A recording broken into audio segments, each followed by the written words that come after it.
नमस्ते, मेरा नाम सुनीता शर्मा, मैं गांव बागसुरी से हूँ। मेरे समूह का नाम वैष्णवी समूह है और मेरे सीएल्फ का नाम लक्ष्य राजीविका स्वयं सहायता समूह है और मेरे ग्राम संगठन का नाम शिव ग्राम संगठन है और मैं सीएल्फ के अंदर एक सदस्य हूँ। और मुझे नहीं पता था, मैं 2020 के अंदर एक कोरोना जैसी मारी बीमारी के अंदर मेरे पति का एक्सीडेंट के अंदर डेथ हो गई थी। तो मेरे लिए एक मुसीबत खड़ी हो गई थी कि अपने बच्चों को पालना और घर चलाना बहुत मुश्किल हो गया था। लेकिन गांव के अंदर समूह चल रहे थे, कुछ महिलाओं की बातें मैंने सुनी और मेरा भी मन हुआ कि मैं भी जाके समूह में जुड़ूं, कुछ करूं, अपने बच्चों के लिए आत्मनिर्भर बन सकूं।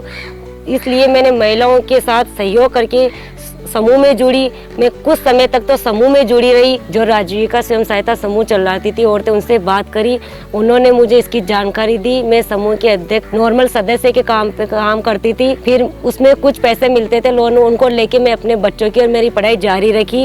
मैं आज पढ़ाई कर रही हूँ, मैंने BA फाइनल कर लिया है। उसके बाद में मैं एक पद आया कृषि से की, मैंने वो ज्वाइनिंग किया और वहाँ से सीख के मैंने महिलाओं को जैविक खेती के बारे में जानकारी दी, रासायनिक खेती से होने वाले नुकसान के बारे में बताया। हम रासायनिक खाद से बहुत कदम दूर रहते, हम उनको खाद बनवाते हैं, कंपोस्ट खाद बनवाते हैं, हरी खाद बनवाते हैं, उनको समझाते हैं, उनके हर तरह से सहयोग दिलाते हैं। जैसे बहुत सारी महिलाएं ऐसी है गरीब, जिनके पास में ये चीज़ों की सुविधाएं नहीं होती, तो हम स्टाफ के अंदर उनको सोचना देते हैं। और बहुत महिलाएं तैयार भी हो गई। हमने 50 महिलाओं की एक पाठशाला बना रखी, उसके अंदर हम जैविक खेती के बारे में जानकारी देते हैं और महिलाओं को उसके प्रकार से खेती करवाते हैं। फिर हमने किचन गार्डन लगवाया। सबसे पहले हमने शुरुआत किचन गार्डन से की, क्योंकि महिलाओं का दिल जीतने के लिए हमने शुरुआत किचन गार्डन से की और महिलाएं खुश भी हो गई। और उनको बताया गया कि अपनी छोटी सी जो फालतू जगह पड़ी है उसको कैसे उपयोग में ले सकते हैं और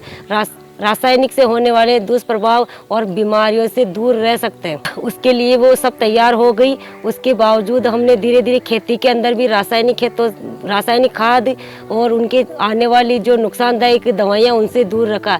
हम उनको जैसे निमास्त्र, ब्रह्मास्त्र और ऐसी कई सारी चीज़ें बताते हैं जो वो अपने खेत में काम में लेते हैं और आके उनकी हेल्प करते हैं, लोन सुविधा दिलाते हैं, जिससे बहुत महिलाओं को हमने जानवर की सुविधाएं दिलाई है।